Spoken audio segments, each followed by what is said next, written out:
everybody, this is Unompilo Komete and we are at Coffeeberry and we are giving our True Story Tuesday here at Coffeeberry Cascades.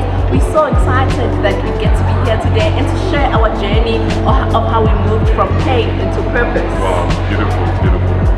Yes, and I'll be sharing briefly on how we lost our son and how that affected our lives and the positive that came out of that tragedy.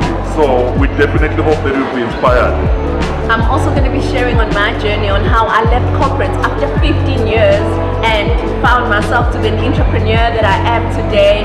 So it's been an exciting journey. I've grown through it. So I've shared the things that have made me grow and the things that have made me become the person that I am.